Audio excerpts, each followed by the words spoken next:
আসসালামু আলাইকুম রহমতুল্লাহ। দর্শক, আসলে দেশের মধ্যে কথা বলার মতো কোনো প্লেস নাই। বিশেষ করে দেশের মধ্যে ডেমোক্রেসি কী জিনিস, এই জিনিসটা নাই। সো দীর্ঘদিন কথা বলি না, কথা বলার মতো মন মানসিকতাও নাই। কী কথা বলবো, কোন দিক থেকে কোন দিকে শুরু করবো, কোন দিকে শুরু করি কোন দিক দিয়ে শেষ করবো, ওইরকম আসলে কোনো প্লেস নাই। তো জানেন, 28শে অক্টোবর বাংলার আপামর জনতার আন্দোলন তথা বাংলার জাতীয়তাবাদী আদর্শের আন্দোলন ছিল ঢাকায়। এই আন্দোলনকে ঘিরে আমরা দেশের সাধারণ মানুষ আসলে আমাদের অনেক ইচ্ছা, আকাঙ্ক্ষার, স্বপ্ন বাস্তবায়ন অনেক কিছু এটাকে ঘিরেছিল, এই আন্দোলনকে ঘিরেই ছিল। কিন্তু দুঃখের বিষয়, দুঃখের সাথে বলতে হয়, এই আন্দোলনটা আমরা সফল করতে পারি নাই। এই আন্দোলনটা আমরা সফল করতে পারি নাই, যার কারণ বর্তমানে দেশের মধ্যে একদলীয় একদলীয় একনায়কতন্ত্র, যেটাকে বলে স্বৈরতন্ত্র, চলমান বিদ্যমান। এই স্বৈরতন্ত্রের জাঁতা করে আমরা সবাই দেশের 18-20 কোটি মানুষ আজকে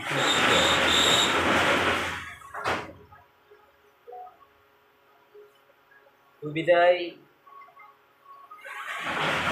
এখন আর আসলে কথা বলছি না, কথা বলার মতো মন মানসিকতা আসলে তৈরি হচ্ছে না। কি কথা বলবো, কোন বিষয়ে কথা বলবো? একটা প্রবাদ আছে, যার পুরো শরীরে ক্ষত ওষুধ দিব করতে।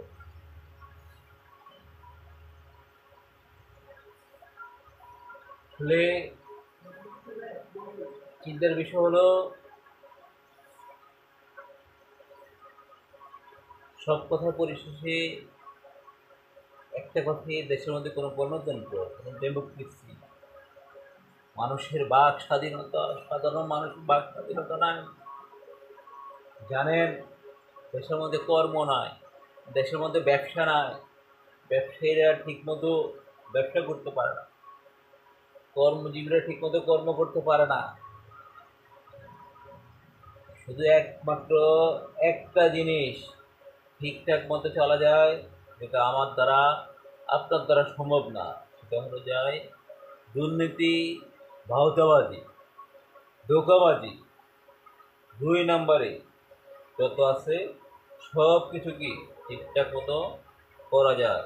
দুঃখজনক হলো সত্যি, এগুলো আমার আপনার দ্বারা কি সম্ভব না। ওই বিধায়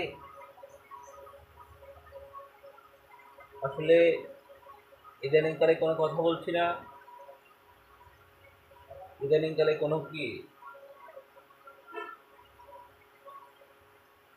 পদক্ষেপও নিচ্ছে না।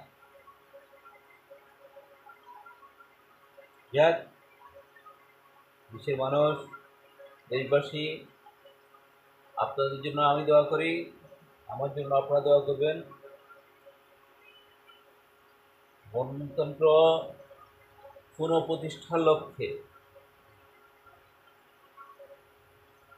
গণতন্ত্র পুনঃপ্রতিষ্ঠার লক্ষ্যে পরবর্তী সময়ে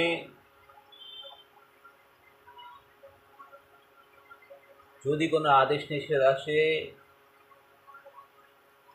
আল্লাহ যদি কবুল করে, তাহলে ইনশাল্লাহ হয়তো আপনাদের মাঝে আবার দেখা হবে। আবার দেখা হবে ইনশাআল্লাহ। আমরা আছি, আমরা থাকবো, আপনাদের মাঝে চিরকাল থাকবে ইনশাআল্লাহ। আসসালামু আলাইকুম।